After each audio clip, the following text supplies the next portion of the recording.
Competition hub के BPSC master course में आपका स्वागत है स्टूडेंट्स। और आज मैं आपको इतिहास स्टार्ट करने वाला हूं और मैं बिल्कुल बेसिक से आपको पढ़ाऊंगा, जिससे कि आप बीपीएससी का अगर तैयारी कर रहे हैं तो इससे बेहतरीन आपको कोई भी चैनल पे अभी तक नहीं मिला होगा जो मैं आपको देने वाला हूं।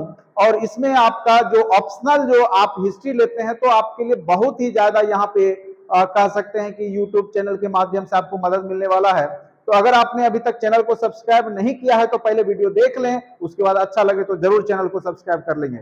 चलिए, आज जो हम लोग पढ़ेंगे वो इतिहास पढ़ेंगे, और इतिहास बीपीएससी के लिए अब और भी ज्यादा महत्वपूर्ण क्यों हो गया है वो मैं आपको बता दूं। क्योंकि आपने देखा होगा कि प्री का भी पैटर्न चेंज हो चुका है। जो प्रश्न पूछे जा रहे हैं वो थोड़ा सा मॉडरेट टू टफ पूछे जा रहे हैं, लेकिन इतिहास अब भी जो प्रीवियस वर्षों में पूछे जा रहे थे जिस प्रकार से, उसी प्रकार से पूछे जा रहे हैं। और आप देखेंगे कि अब जो है आपका ऑप्शनल में जो आपका ऑप्शनल हो गया है वो आपका ऑप्शनल एमसीक्यू बेस्ड हो गया है।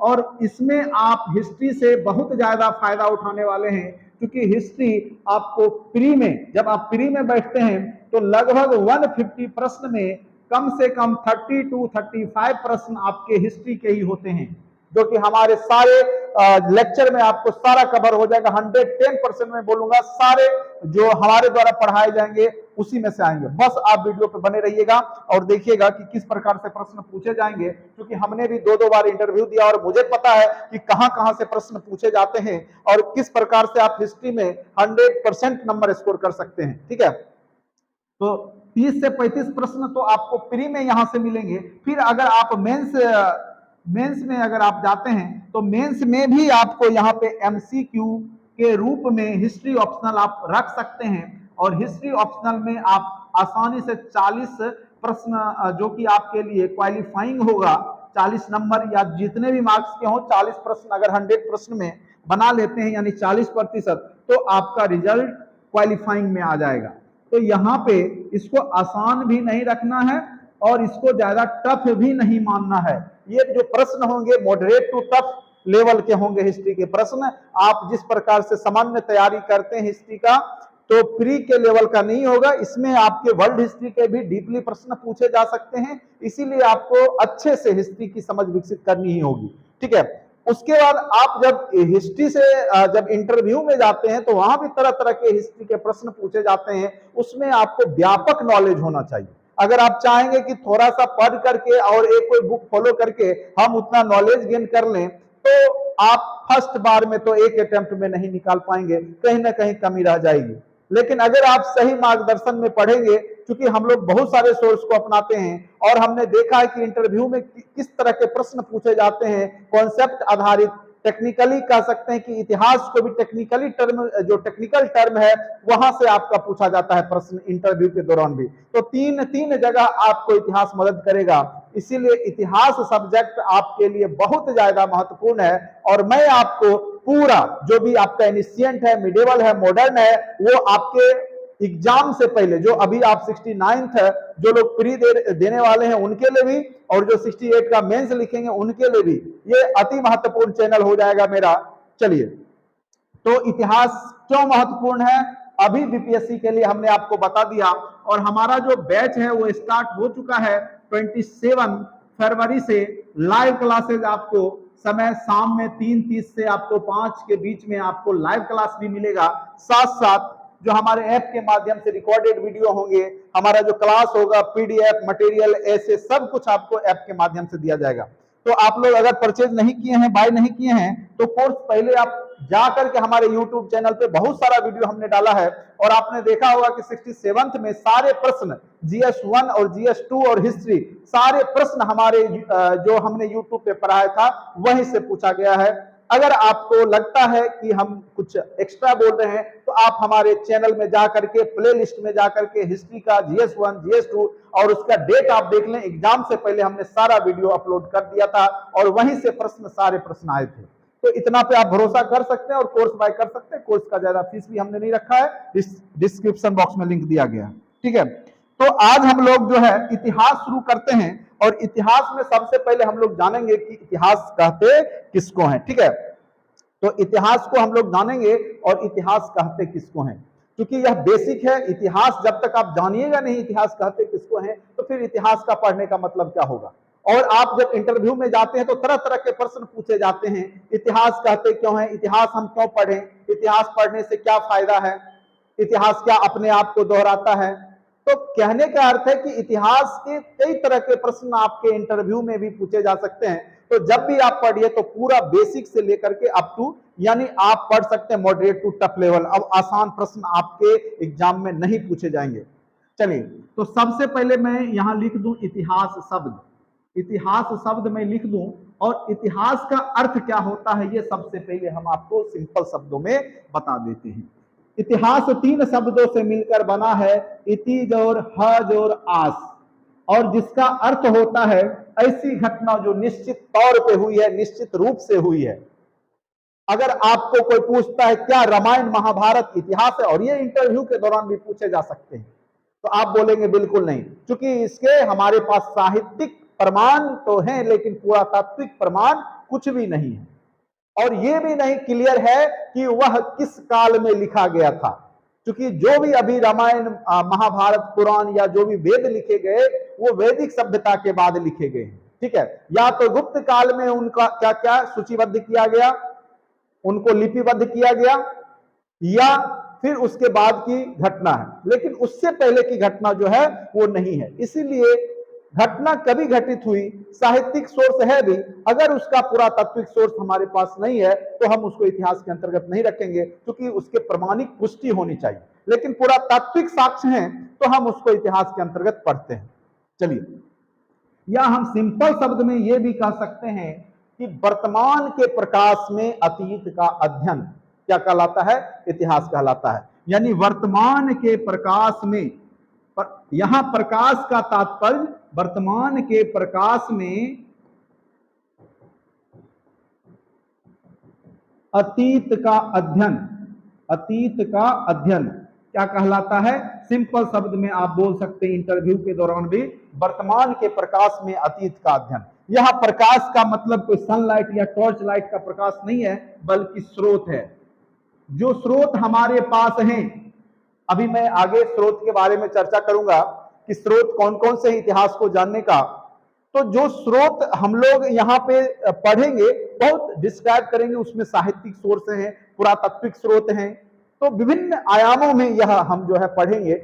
और यहां से निश्चित तौर पे आज पहला क्लास से मैं बता दूं आपको, प्री में भी एक प्रश्न आपके पूछे जाएंगे, और आपके मेंस में एमसीक्यू में कम से कम 4 प्रश्न आपके बेसिक चैप्टर से पूछे जाएंगे, और आज के वीडियो लेक्चर से रहेंगे। और आप एमसीक्यू जब बैठेंगे ऑप्शनल में, तब आप मेरा मिला लीजिएगा और आज का वीडियो देख लीजिएगा। मैं पूरा कॉन्फिडेंस में हूं कि निश्चित तौर पर जो आज जो मैं अभी पढ़ा रहा हूं उससे 4 प्रश्न आपके एग्जाम में पूछने की प्रबल संभावना होगी। ठीक है, तो इतिहास सिंपल से शब्द में हम लोग जान गए कि वर्तमान के प्रकाश में अतीत का अध्ययन क्या कहलाता है, इतिहास कहलाता है। ठीक है, अब आते हैं, हम लोग पढ़ेंगे कि इतिहास के क्या क्या सोर्स हैं, हम लोग इतिहास कहां से सीखते हैं या कहां से हमें जानकारी मिलती है। एक सबसे पहले मैं आपको बता दूं, इतिहास का पिता, इतिहास का पिता हेरोडोटस हैं। कौन है? हेरोडोटस। इतिहास का पिता हेरोडोटस को कहा जाता है, और इन्होंने 476 ईस्वी पूर्व में हिस्टोरिका नामक ग्रंथ लिखा। कौन सा बुक लिखा? हिस्टोरिका। ठीक है, 476 ईस्वी पूर्व में। एक नया टर्म आया ईस्वी पूर्व, एक नया टर्म आपका क्या आ गया? ईस्वी पूर्व। तो ईस्वी पूर्व और ईस्वी सन को हम लोग समझते हैं कि ईस्वी पूर्व और ईस्वी सन क्या होता है। ईस्वी पूर्व किसको कहेंगे और ईस्वी सन किसको कहेंगे? ठीक है, ईस्वी पूर्व किसको कहेंगे और ईस्वी सन किसको कहेंगे, इसको हम लोग को समझना पड़ेगा, क्योंकि जब तक हम ये सब टर्म शताब्दी, सदी, ईस्वी पूर्व, ईस्वी सन नहीं समझेंगे, तब तक हम अच्छे से इतिहास को नहीं समझ पाएंगे। इसीलिए हमें सबसे पहले ईस्वी पूर्व और ईस्वी सन को समझना होगा। तो देखिए, ईसा मसीह के नाम से ही, ईसा मसीह के नाम से ही ईस्वी सन आया है। जिस दिन ईसा मसीह को सूली पे लटकाया गया था और उसके नेक्स्ट शुक्रवार को वो पूरा मतलब दोबारा जन्म ले लिए थे। कहा जाता है कि दोबारा वो जीवित हो गए थे, जन्म नहीं जीवित कह सकते हैं, जीवित हो गए थे। तो उस दिन से नया युग की शुरुआत हुई।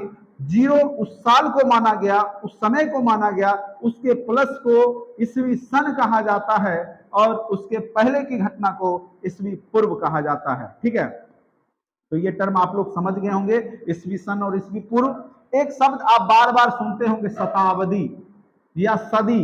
ठीक है, शताब्दी या सदी जो शब्द होगा वो 100 वर्ष का पीरियड होता है। कितने वर्ष का पीरियड होता है स्टूडेंट्स? तो 100 वर्ष का पीरियड होता है। जैसे अगर आपको पूछे आप किस सदी में जी रहे हैं, तो आप प्रेम से बोलते होंगे कि 21वीं सदी। क्या बोलते होंगे? 21वीं सदी में हम लोग जी रहे हैं। 21वीं सदी का तात्पर्य है 2000 से 2100 के बीच का पीरियड। ठीक है, बीच का पीरियड। तो हम ये बोल सकते हैं कि 21वीं सदी 2000 से 2100 के बीच का पीरियड। अगर हम बोलते हैं 16वीं सदी, तो सिंपल से शब्द में आप बोल सकते हैं कि 1500 से 1600 ईस्वी के बीच का पीरियड। कई बार पूर्वार्ध लिखा रहेगा इतिहास में, मैं इसलिए पहले बता देता हूं, क्योंकि यहां से आपके प्रश्न जो हैं, प्रश्न तो नहीं पूछे जाते लेकिन बेसिक कॉन्सेप्ट है पूर्वार्ध, उत्तरार्ध। ठीक है, अगर इस तरह लिखे रहते, पूर्व मतलब जैसे अगर हम 100 वर्ष का पीरियड है तो 50 से पहले की घटना, 0 से 50 और 50 के बाद की घटना, तो इसको उत्तरार्ध बोलेंगे, उत्तराखंड उत्तरार्ध, और इसको बोलेंगे पूर्वार्ध। तो ये सब टर्म आपके इतिहास में लिखे हुए रहते हैं, तो बेसिक टर्म है, ये आपको समझ में अच्छे से आना चाहिए। ये आप समझ गए होंगे कि पूर्वार्ध किसको कहते हैं, ईस्वी सन किसको कहते हैं। अब हम लोग स्टार्ट करने वाले हैं स्रोत। इतिहास के स्रोत क्या क्या हैं, कहां कहां से हम लोग जो है इतिहास के बारे में जानते हैं। ठीक है, तो इतिहास के सोर्स हमारे पास जो हैं, मेन रूप से क्या है कि इतिहास के सोर्स दो भागों में हम लोग पढ़ते हैं बांट करके, एक पुरातात्विक सोर्स, दूसरा साहित्यिक सोर्स। ठीक है, तो हम लोग पुरातात्विक सोर्स और साहित्यिक सोर्स के बारे में अभी हम लोग अध्ययन करेंगे। पुरातात्विक सोर्स, अभी हम लोग पढ़ेंगे इतिहास के स्रोत। स्रोत जो है कौन कौन से हैं वो हम लोग देखेंगे कि इतिहास के सोर्स कौन कौन से हैं। तो इतिहास के मुख्यतः दो सोर्स होते हैं स्टूडेंट्स। एक पहला आपका होता है साहित्यिक सोर्स, या आप साहित्यिक साक्ष्य भी बोल सकते हैं सोर्स की जगह। ठीक है, दूसरा आपका विदेशी यात्रा विवरण है, तीसरा पुरातात्विक साक्ष्य है। पुरातात्विक का अर्थ होता है जो हमारे प्राचीन समय में जो कुछ लिखा गया या कुछ वस्तुएं मिली, उसको कार्बन डेटिंग पद्धति के माध्यम से टाइम निकाल करके, ईस्वी सन निकाल करके, और उसके बारे में जानकारी एकत्रित करते हैं, और वह एक सबूत के तौर पे हमारे पास होता है, और ये सबसे प्रमाणिक पुष्टि होता है। अगर पुरातात्विक सोर्स अगर किसी कालखंड का मिल जाए तो वो सबसे ज्यादा इतिहास के लिए जो पुष्टि करने का कारक होता है। तो पुरातात्विक के बिना तो आप कहीं नहीं पाएंगे कि वो साक्ष्य सही है। या साहित्यिक सोर्स में क्या होता है, कई बार मनगढ़ंत कहानियां भी लोगों के द्वारा लिखा जाता है। तो जब तक उस बात का पुष्टि पुरातात्विक साक्ष्य नहीं कर दे, तब तक हम उसको सही नहीं मानेंगे और उसको मिथक के रूप में जानेंगे। ठीक है, तो यहां पर जो है पुरातात्विक साक्ष्य छोटा सा है, पहले मैं इसकी चर्चा कर देता हूं। बाकी नोट्स आपको जो है ऐप पे मिल जाएगा इस पूरे टॉपिक का। आप लोग, मैं 3 स्तर पे आपको पढ़ाऊंगा। सबसे पहला मैं थ्योरी पढ़ाऊंगा, दूसरा वीडियो लेक्चर मेरा इसी टॉपिक का ऑब्जेक्टिव होगा, तीसरा मैं आपको लिंक दूंगा, आप लोग खुद बनाएंगे, चौथा अगर आप ऐप पे हैं तो सारा पीडीएफ आपको जो टाइपिंग मोड में पूरे अच्छे से सिलसिलेवार ढंग से आपको मिल जाएगा। ठीक है, तो अगर क्लास से जुड़ना चाहते हैं तो आप जरूर जुड़ जाएं। अभी आज आपका फर्स्ट क्लास है, और अभी से आप जो देखेंगे कि आपका जो क्लास होने वाला है बहुत शानदार होने वाला है। चलिए, अभिलेख। अभिलेख का मतलब क्या होता है, जब हम किसी पत्थर पे या ताम्र पत्रों पे, ठोस वस्तु पे खोद करके उसमें लिख दें कुछ भी, जैसे आप देखते होंगे कि अभी कोई भी शिलान्यास होता है तो पत्थरों पे लिखा रहता है। इसलिए लिखा जाता है कि कितना भी कोई भी घटना आएगी तो वो पत्थर जो है खत्म होने वाला चीज नहीं है। वो क्या होगा कि वर्षों वर्ष तक वो उसी फॉर्मेट में रहता है जिस फॉर्मेट में लिखा जाएगा। उससे क्या होगा कि आने वाले समय में अगर हम जैसे गांव का मुखिया है या सरपंच है या कोई भी योजनाएं आती है मुख्यमंत्री की तरफ से या प्रधानमंत्री की तरफ से, तो उनका नाम देखते होंगे कि शिलान्यास में लिखवाया जाता है या खुद भी लिखवाते हैं, इसलिए कि उनका नाम आगे आने वाली पीढ़ी भी जान सके। ठीक है, तो अभिलेख जो होता है हमारे प्राचीनतम समय में भी जो राजा महाराजा हुआ करते थे, तो पत्थरों पे खोद करके या ताम्र पत्रों पे लिख करके कोई भी चीज जनता के लिए कोई सूचना देना है तो वो सब बनवाते थे। तो वो कहीं मिल जाता है तो उसी को हम अभिलेख बोलते हैं, और यह सबसे ज्यादा प्रमाणिक स्रोत है। कौन सा? तो अभिलेख। तो ये पत्थरों पे हो सकता है, यह जो है ताम्र पत्रों पे हो सकता है। आप देखते होंगे कि लोग बर्तनों पे भी अपना नाम लिखवा के रखते हैं जिससे वो चोरी ना हो जाए या खो ना जाए। तो वो एक प्रकार से अभिलेख के रूप में आने वाले समय में वह मदद करेगा कि ये जो सामान है वो किस व्यक्ति का रहा होगा। तो उसी प्रकार से इतिहास में भी अभिलेख का महत्व है। उसके बाद दूसरा है मुद्राएं। मुद्राएं में सिक्के, खास करके सिक्के को हम लोग इसमें रखेंगे, और सिक्का से हमें बहुत सारा चीज जानकारी मिलता है। सिक्का, सबसे पहले सिक्का उस राजा या वंश के बारे में बता देता है, क्योंकि उसमें राजा का नाम होता है, वंश का नाम होता है, कुछ भी लिखा जरूर रहता है। ठीक है, जैसे आहत सिक्के थे, निष्क था, आहत, पन्न, ये सब मौर्यकालीन जब सिक्के थे, पन्न, ठीक है, निष्क, सोने के सिक्के को निष्क कहा जाता था। तो ये सब जब मिलते हैं तो उससे पता चल जाता है कि यह किस काल का है और इसका क्षेत्र कहां तक रहा होगा।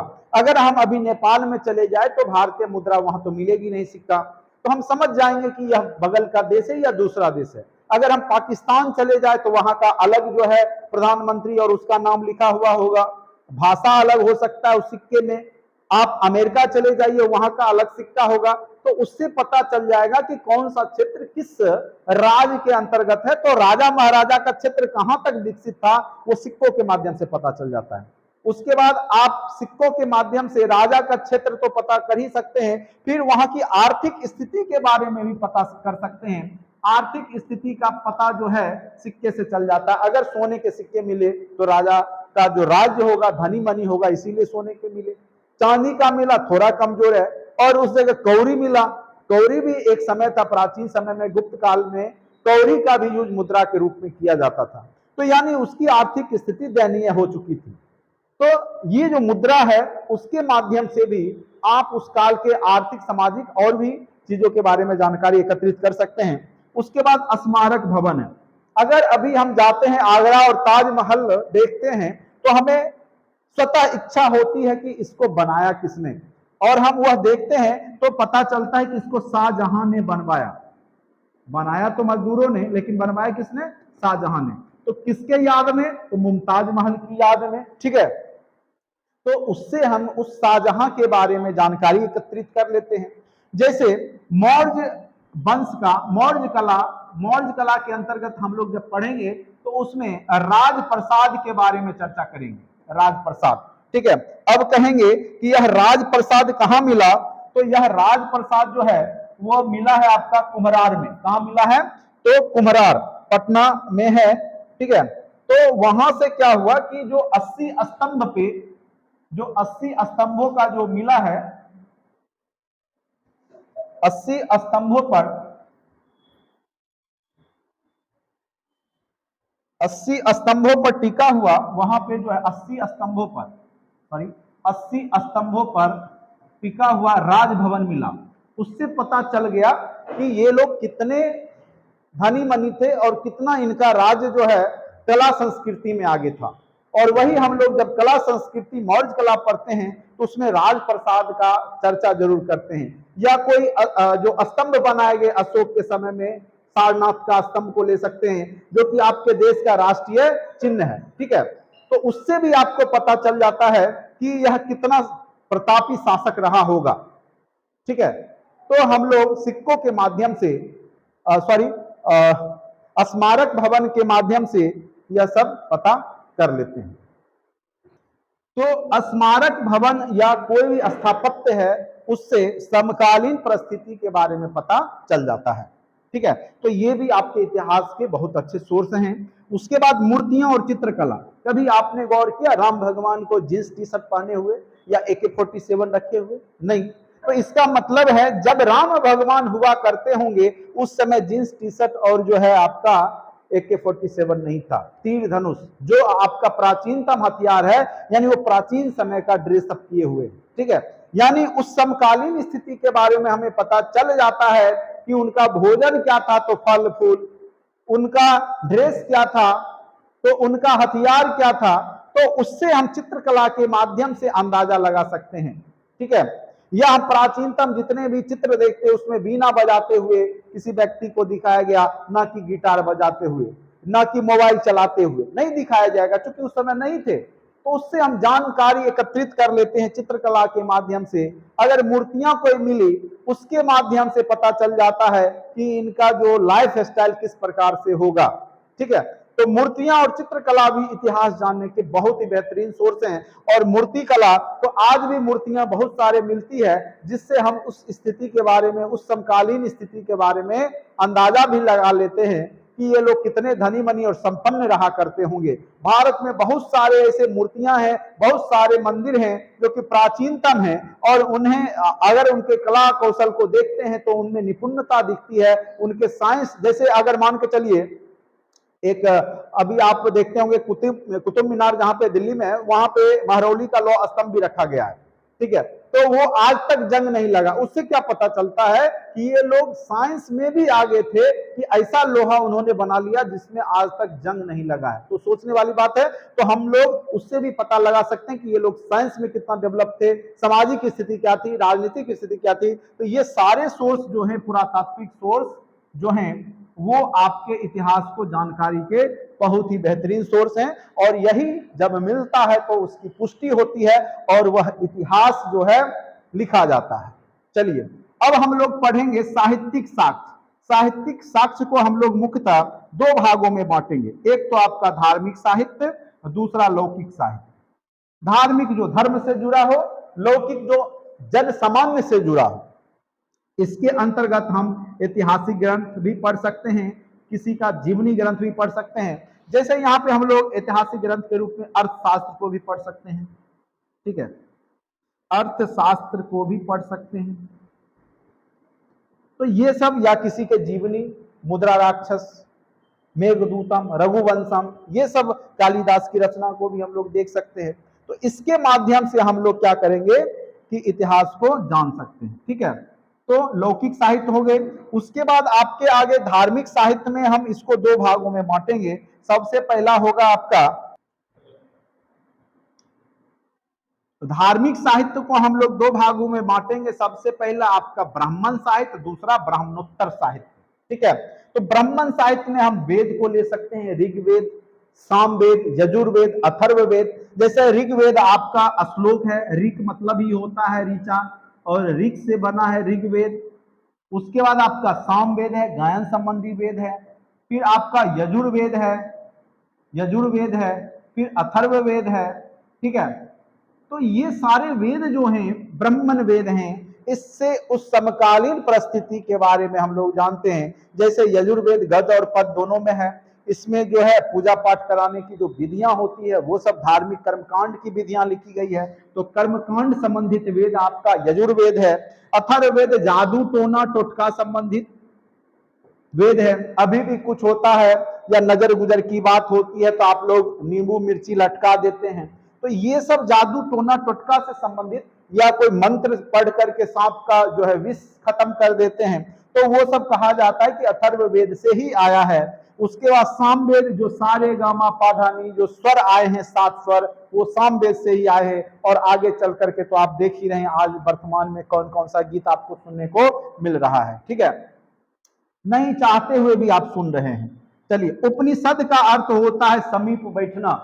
जब विद्यार्थी या जो भी छात्र थे उस समय के सन्यासियों के समीप बैठकर जब ज्ञान लेते थे, और जब वो सन्यासी या जो गुरु हुआ करते थे, गुरुकुल परंपरा थी, तो जो गुरु अपने समीप बैठा करके छात्रों को ज्ञान देते थे, और उसी का जब संकलन हो गया तो वही उपनिषद कहलाया। और उपनिषद का अर्थ पे हमने देखा कि जो आरण्यक हैं, आरण्यक जो होते थे, खास करके जो विद्वान लोग थे या ज्ञानी लोग जो थे, वो वनों में जाकर के निवास करते थे, और वहां पर जाकर के वो कुछ ना कुछ लिखते थे, और आगे चल करके उसी को आरण्यक कहा गया। उसके बाद स्मृति है, कई स्मृति जो है लिखा गया है। फिर आगे रामायण और महाभारत के बारे में, जैसा कि हम लोग जानते हैं कि यह एक महाकाव्य है। पूरे विश्व में सबसे बड़ा महाकाव्य के रूप में रामायण और महाभारत को ही माना जाता है, तो महाकाव्य के रूप में हम लोग इसको देखेंगे।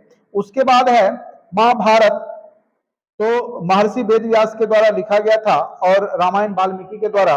तो यहाँ पे ये भी प्रश्न कई बार पूछे जाते हैं, और इसको चजुवर्षति सहस्त्र संहिता भी कहा जाता है। रामायण को चजुवर्षति कई बार पूछ देगा कि रामायण का अन्य नाम क्या है, तो चजुवर्षति सहस्त्र संहिता। क्या नाम है? चजुवर्षति सहस्त्र संहिता। इसलिए कहते हैं क्योंकि यह 24 अध्याय में लिखा गया था, और महाभारत को जय संहिता के नाम से भी जाना जाता है। तो ये भी प्रश्न कई बार पूछे जा सकते हैं कि महाभारत को अन्य नाम से क्या जाना जाता है, तो वो है आपका जय संहिता। ठीक है, तो ये सब से भी हमें उस समकालीन परिस्थिति के बारे में जानकारी मिलती है।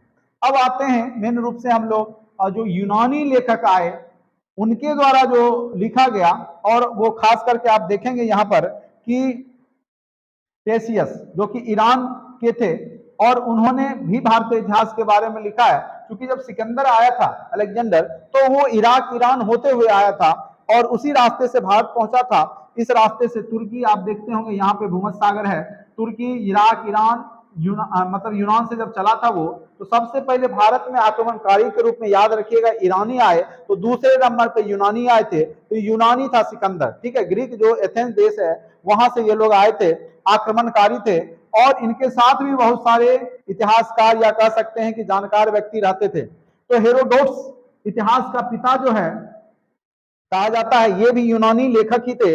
इन्होंने भी भारत के बारे में बहुत सारे कहानी से या कहीं से जो भी यहाँ पे आते थे व्यापार करने के लिए, उनसे सुन करके इन्होंने अपना हिस्टोरिका लिखा था। ये कभी भारत आए नहीं थे, लेकिन भारत के बारे में इन्होंने अपने हिस्टोरिका में जिक्र जरूर किया है। तो कहिएगा ये जानकारी उनको कहां से हाथ लगती थी? तो जो व्यापारी लोग यहाँ आते थे, जो व्यापारी लोग यहाँ आते थे, और उन्हीं से वो सुन करके यहाँ के बारे में बताते थे। उसके बाद है सिकंदर। सिकंदर के साथ आने वाला जो विद्वान थे वो थे नियारकस और एरिस्टोबुलस। ठीक है, तो ये याद रखिएगा, नियारकस उनका सेना नायक भी था, सेनापति भी था। आगे चल करके आपको जब मैं सिकंदर के बारे में पढ़ाऊंगा बहुत डीपली, तो ये सब नाम चर्चा में आएगा। ठीक है, तो अब आते हैं हम लोग आगे, नेक्स्ट समझते हैं मेगास्थनीज। मेगास्थनीज जो था उसने इंडिका लिखा। आपको पता होगा कि चंद्रगुप्त मौर्य का विवाह सेल्यूकस निकेटर की बेटी के साथ होता आगे चल करके, दूसरा विवाह था। ठीक है, पहला विवाह उनकी पत्नी मर जाती है, तो दूसरा विवाह जो है सेल्यूकस निकेटर, जो कि भारतीय उत्तर पश्चिम क्षेत्र का शासक हुआ करता था। क्योंकि जब सिकंदर यहां से गया, तो बेबीलोनिया जाते जाते उसकी मृत्यु हो गई। तो वो क्या है कि सेल्यूकस निकेटर को यहाँ का साम्राज्य दे के गया, और वो वहां पे शासन कर रहा था। और आगे चल करके सेल्यूकस निकेटर और चंद्रगुप्त मौर्य के बीच में युद्ध होता है, और इसकी बेटी का, ये जब हार जाता है तो इसकी बेटी का विवाह चंद्रगुप्त मौर्य के साथ होता है। और वहां पे जो है यह अपने एक राजदूत को पाटलिपुत्र भेजता है। तो मेगास्थनीज जब यहाँ आता है तो वो भारत के बारे में बहुत सारी जानकारियां देता है। तो उसी का किताब है इंडिका। ये भी प्रश्न पूछे जाते हैं। फिर डायमेकस आता है बिंदुसार के समय में। ये सब यूनानी राजदूत थे, और जब वो यहाँ आते हैं तो भारत के बारे में बहुत सारी जानकारियां अपने साथ ले जाते हैं और उसको वहां के ग्रंथ में लिखते हैं। उसके बाद आ जाइए डायनोसियस है, जो कि अशोक के समय में आया था। तो ये प्रश्न पूछे जा सकते हैं, और बीपीएससी में इस तरह के प्रश्न बार बार पूछे गए हैं। तो डायनोसियस किसके शासनकाल में आया था, किस मौर्य वंश के शासनकाल में? तो अशोक याद रखिएगा। उसके बाद टोलमी, यह प्रश्न जो है एक बार पूछा गया था कि ज्योग्राफी के लेखक कौन है। तो कई बार देखिए, ज्योग्राफी के पिता इरेटोस्थनीज को कहा जाता है, लेकिन लेखक अगर पूछे, ज्योग्राफी एक किताब है, उसके लेखक कौन है? टोलमी। जैसे अर्थशास्त्र, अगर पूछे अर्थशास्त्र का पिता, तो अर्थशास्त्र का पिता हम बोलते हैं एडम स्मिथ को। किसको बोलते हैं? एडम स्मिथ, जिसने हस्तक्षेप की नीति दिया। लेकिन अगर हमको पूछे कि अर्थशास्त्र के रचयिता कौन है, तो हम लोग बोलते हैं विष्णुगुप्त कौटिल्य, जो कि भारत के थे। ठीक है, तो यहाँ पे कंफ्यूज नहीं होना है कि रचयिता अलग होते, किताब उस नाम से लिख दिए, लेकिन उसके फादर अलग होंगे। ठीक है, तो कई बार हम लोग कंफ्यूज हो जाते हैं एग्जाम के दौरान, तो ये कंफ्यूजन आपको इतिहास में खास करके नहीं रखना होगा। उसके बाद प्लिनी ने नेचुरल हिस्टोरिका क्या लिखा है? तो नेचुरल हिस्टोरिका के लेखक कौन है? प्लिनी। ये प्रश्न पूछे जा सकते हैं कि नेचुरल हिस्टोरिका के लेखक कौन है? तो प्लिनी। आज के क्लास से, पहला क्लास से 3 से 4 प्रश्न आप देखेंगे कि ऑप्शनल में आएंगे, और प्री में निश्चित तौर पे 2 प्रश्न यहां से हर एक बार आते हैं। इस बार भी जो 69th होगा उसमें भी आप देखेंगे कि यहाँ से प्रश्न निश्चित तौर पे पूछे जाएंगे। ठीक है, अब हम लोग पढ़ते हैं अरबी लेखक के बारे में। ठीक है, तो थोड़ा सा अरबी लेखक के बारे में देखिए कि अरबी लेखक जो हुए उसमें कौन कौन से हुए, खास करके सुलेमान अल मसूदी अल बरूनी जिन्होंने तहरीक हिंद, ठीक है, लिखा है। उसके बाद इब्न बतूता जो कि मोरक्को निवासी थे और अफ्रीका से आए थे, लगभग 14वीं सदी में 1333 के आसपास आए थे। और वो किसके दरबार में आए थे? तो मोहम्मद बिन तुगलक, जिनको कि हम लोग पगला बादशाह के नाम से जानते हैं इतिहास में। तारीख हिंद में अलबरूनी ने, और अलबरूनी को हमने मेंस में भी करवाया था और अति महत्वपूर्ण टॉपिक, और यहाँ से प्रश्न भी डायरेक्ट उसी फॉर्मेट में पूछे गए थे। तो अलबरूनी का जो हिंदू भारतीय समाज में जो हिंदू का जो चित्रण किया गया है, तो अलबरूनी से पता चल जाता है कि उस समय ये बोला करते थे कि हिंदू लोग जहां तहां पान खा के थूक देते हैं, पर्व त्योहार में एक दूसरे को गोबर लेपते हैं। तो हो सकता है होली उली का सीन देख लिए होंगे ये। अल मसूदी सुलेमानी, ये सब अरबी लेखक होते हैं। ठीक है, तो ये सब भारत के बारे में अपने अपने किताब में, ग्रंथ में लिखते हैं। आगे चल करके जब हम मुगल स्टार्ट करेंगे या मध्यकाल, तो उसमें हम सोर्स के बारे में बहुत डीपली इससे भी जो भी डीपली प्रश्न है यहाँ से आते हैं, तो उसकी चर्चा हम करेंगे। फिलहाल अभी आप सोर्स में इतना जानिए। उसके बाद आ जाइए प्रमुख अभिलेख, और यहाँ पे आपका है शासक। ठीक है, तो प्रमुख अभिलेख कौन कौन से अभिलेख, मतलब पत्थरों पे खोद करके जो लिखे गए थे, उसके बारे में हम लोग देखेंगे वो कौन कौन है। ठीक है, तो अभिलेख के रूप में हम लोग सबसे पहला अभिलेख हाथी गुम्फा अभिलेख पढ़ेंगे, और वो कलिंग नरेश खारवेल के द्वारा बनवाया गया था। तो ये अति महत्वपूर्ण प्रश्न है कि हाथी गुम्फा अभिलेख किसके द्वारा बनवाया गया था? तो हाथी गुम्फा अभिलेख जो बनवाया गया था, कलिंग नरेश खारवेल के द्वारा बनवाया गया था। दूसरा है आपका यहां पर एहोल अभिलेख। दूसरा कौन सा है? एहोल अभिलेख। तो एहोल अभिलेख जो है किसके द्वारा बनवाया गया था? तो याद रखिएगा, एहोल अभिलेख जो है वह पुलकेशिन द्वितीय के द्वारा बनवाया गया था। और आपको पता होगा कि पुलकेशिन द्वितीय और हर्षवर्धन के बीच में जब युद्ध होता है तो उसमें हर्षवर्धन हार जाते हैं, और पुलकेशिन द्वितीय जो कि दक्षिण भारत का शासक था वो जीत जाता है, और यह युद्ध नर्मदा नदी के तट पर होता है। तो ये भी प्रश्न यहाँ से पूछे जा सकते हैं। उसके बाद आपके नासिक अभिलेख है, तो ये भी प्रश्न पूछा जा सकता है कि नासिक अभिलेख किसके द्वारा लिखवाया गया था? तो गौतम बलसरी, उनका क्या नाम था? गौतम बलसरी। उसके बाद है आपका जूनागढ़ अभिलेख। यह प्रश्न रुद्र दामन वाला इस बार प्रश्न पूछे गए थे प्री में। ठीक है, तो जूनागढ़ अभिलेख के बारे में अगर पूछा जाए तो रुद्र दामन के द्वारा बनवाया गया था। प्रयाग प्रशस्त, ये कई बार प्रश्न पूछे गए हैं प्रयाग प्रशस्त के बारे में। तो प्रयाग प्रशस्ति जो है समुद्रगुप्त के द्वारा बनवाया गया था।